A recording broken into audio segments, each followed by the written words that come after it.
नमस्कार दोस्तों, Byju's exam prep IAS में आप सभी का स्वागत है।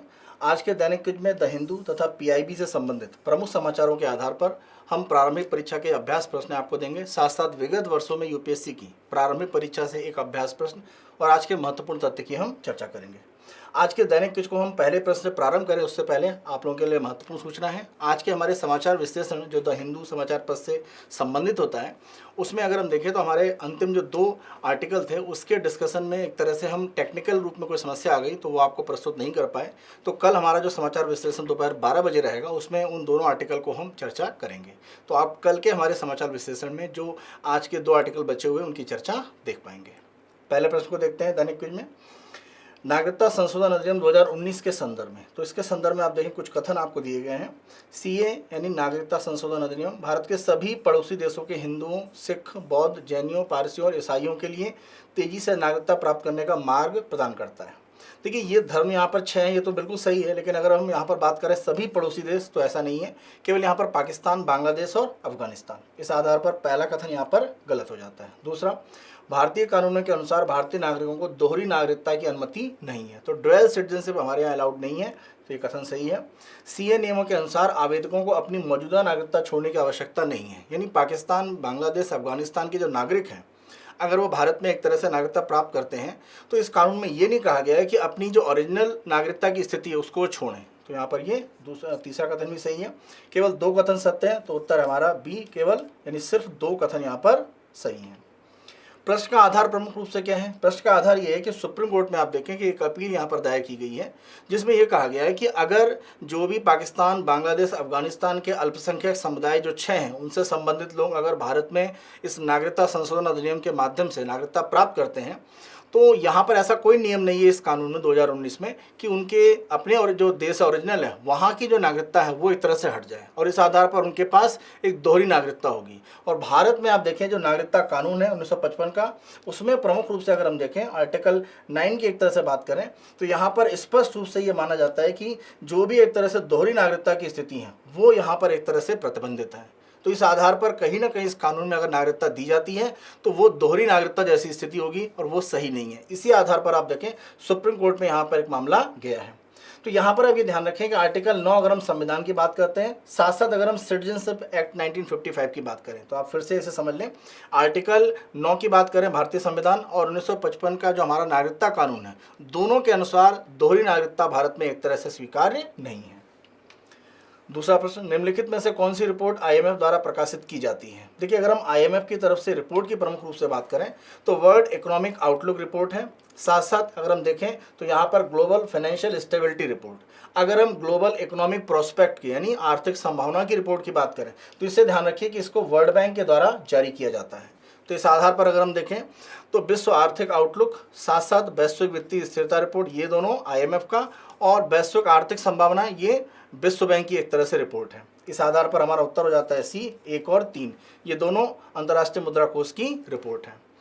प्रमुख रूप से प्रश्न का आधार ये है कि अंतर्राष्ट्रीय मुद्रा कोष की तरफ से जो भी भारत में आप देखें कि जो भी भारत की विकास दर के संदर्भ में या जो भी इस तरह के भविष्य के बारे में फोरकास्ट किए जाते हैं उनके बारे में यहाँ पर अगर हम देखें तो भारत के जो पूर्व मुख्य आर्थिक सलाहकार हैं उनकी तरफ से कहा गया है कि आईएमएफ इसमें हमेशा भारत के संदर्भ में इनएक्यूरेट यानी गलत एक तरह से तथ्य देता है।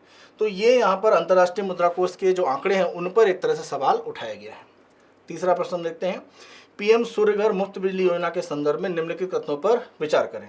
पहला, योजना के तहत परिवारों को अपनी छतों पर सौर पैनल स्थापित करने के लिए सब्सिडी प्रदान की जाएगी।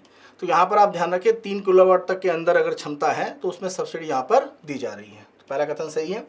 यह आवासीय भवनों पर छत पर सौर पैनल की स्थापना के लिए 100% की सब्सिडी प्रदान करता है। देखिए, 100% की सब्सिडी एक तरह से नहीं है, जो भी 3 किलोवाट तक की क्षमता है उसमें एक तरह से तय मानक है, उसके आधार पर सब्सिडी दी जा रही है।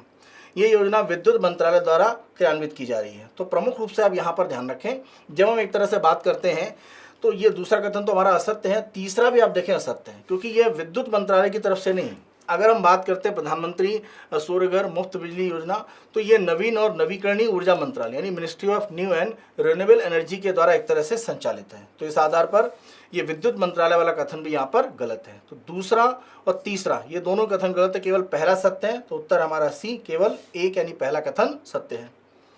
प्रश्न का आधार प्रमुख रूप से ये है कि आप देखें कि भारत सरकार की तरफ से जो भी योजनाएं चल रही हैं सौर ऊर्जा के संदर्भ में, यानी अगर हम सूर्य घर योजना की प्रमुख रूप से बात करते हैं, या अगर हम साथ साथ इसमें कुसुम योजना को एक तरह से शामिल कर लेते हैं, तो ये दोनों ही योजनाओं में ये कहा जा रहा है कि जो भी सोलर पैनल यहाँ पर उपयोग किए जाएंगे, तो जो भी उत्पादक भारत में होंगे उन्हीं उत्पादकों को इन योजनाओं में भागीदार बनाया जाएगा जो सोलर पैनल के प्रोडक्शन के लिए स्वदेशी यानी पूरी तरह से भारत में उत्पादन करते हैं। बड़े पैमाने पर हमारे यहाँ सोलर पैनल उत्पादन की प्रक्रिया ये है कि जो अलग अलग इसके पार्ट हैं वो इंपोर्ट किए जाते हैं, और आप देखें लगभग 80% जो आयात है वो कहाँ से आता है, चीन से। तो ऐसे जो एक तरह से प्रोड्यूसर हैं जो बाहर से आयात करके और असेंबल करके बेचते हैं, उनको इस योजना का लाभ नहीं दिया जाएगा। तो उन्हीं उत्पादक को शामिल किया जाएगा जो घरेलू रूप में सोलर पैनल का उत्पादन करते हैं। तो ये भारत सरकार की तरफ से एक नियम बना हुआ है। तो इसी संदर्भ में हमने सूर्यघर योजना के आधार पर आपसे प्रश्न पूछा। चौथा प्रश्न हम देखते हैं, वन्य जीवों और वनस्पतियों की लुप्त प्राय प्रजातियों में अंतर्राष्ट्रीय व्यापार पर कन्वेंशन, यानी अगर हम convention of international trade in endangered species of flora and fauna, तो इसके संबंध में निम्नलिखित में से कौन सा कथन सही है। देखिए साइट्स अगर हम संधि की प्रमुख रूप से यहाँ पर बात करते हैं तो एक अंतर्राष्ट्रीय समझौता जिसका उद्देश्य यह सुनिश्चित करना है कि जंगली जानवरों और पौधों के अंतर्राष्ट्रीय व्यापार से उनके अस्तित्व को खतरा न हो, यानी जो भी एक तरह से एंडेंजर्ड यानी एक तरह से खतरे में प्रजातियां हैं उनके अंतर्राष्ट्रीय व्यापार की स्थितियां, चाहे पेड़ पौधों की बात करें, जीव जंतुओं की बात करें, वो साइट्स के द्वारा प्रतिबंधित या एक तरह से रोका जाता है। तो पहला कथन सही है। दूसरा, साइट्स एक कानूनी रूप से बाध्यकारी संधि है। तो प्रमुख रूप से आप ध्यान रखें कि जो भी इस संधि में एक तरह से भाग ले रहे हैं वो बाध्यकारी रूप में इसको एक तरह से लागू करते हैं। तो यहाँ पर आप देखें जो पहला और दूसरा यानी दोनों कथन यहाँ पर आपके सत्य हैं। इस आधार पर हमारा उत्तर हो जाता है सी, 1 और 2 दोनों कथन सत्य हैं। अगर हम साइट्स की बात करें तो इसके संदर्भ में आप देखें 1963 में एक तरह से एक बैठक के माध्यम से इस कन्वेंशन को अपनाया गया था। 1973 में इस पर हस्ताक्षर करने के लिए प्रक्रियाएं शुरू हुई और 1 जुलाई 1975 से साइट्स की जो संधि है वो वैश्विक स्तर पर एक तरह से लागू हो गई।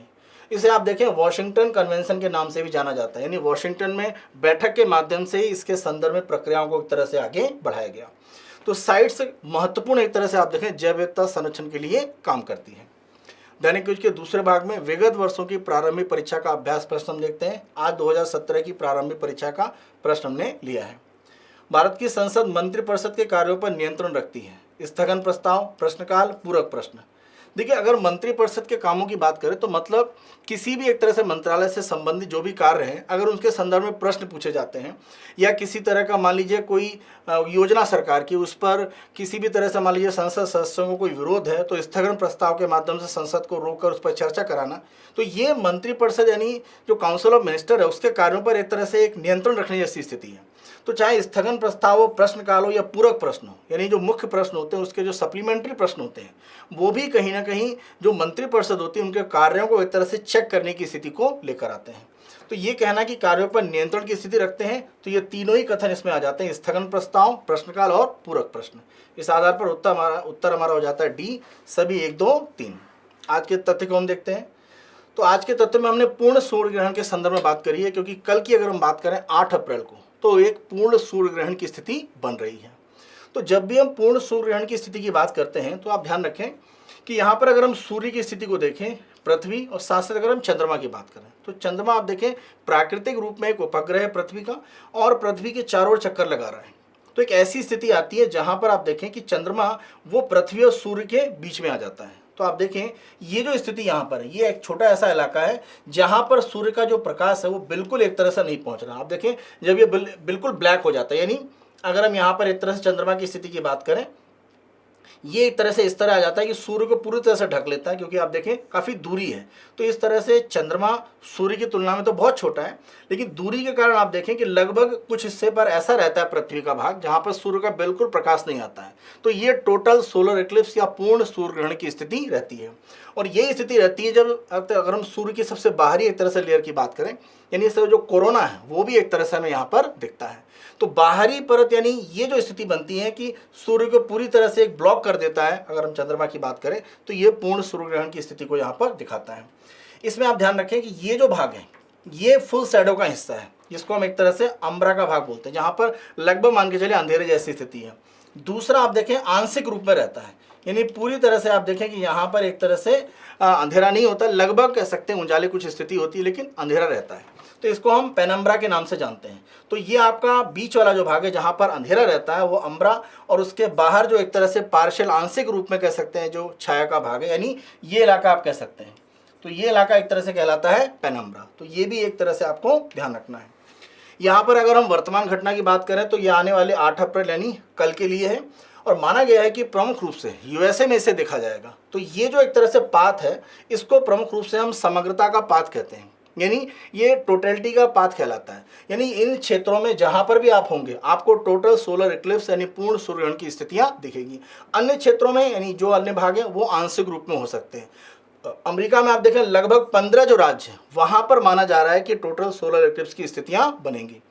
तो ये ऐसे क्षेत्र जहाँ पर पूर्ण सूर्य ग्रहण की स्थिति होती है और लगभग अस्थायी अंधेरा जैसा एक तरह से हो जाता है। आप देखें जो पक्षी होते हैं खासतौर से वो एक तरह से जो बाहर निकले होते हैं सवेरे वो वापस आने लगते हैं क्योंकि उनको अंधेरे जैसी स्थितियाँ दिखती हैं। तो वो कह सकते हैं कि एक बिल्कुल एक असमंजस जैसी स्थिति जानवरों के अंदर लेकर आता है। तो वो भी कह सकते हैं स्थिति केवल पूर्ण सूर्य ग्रहण का जो क्षेत्र होता है जो टोटल सोलर इक्लिप्स का पाथ है उसी में एक तरह से बनता है।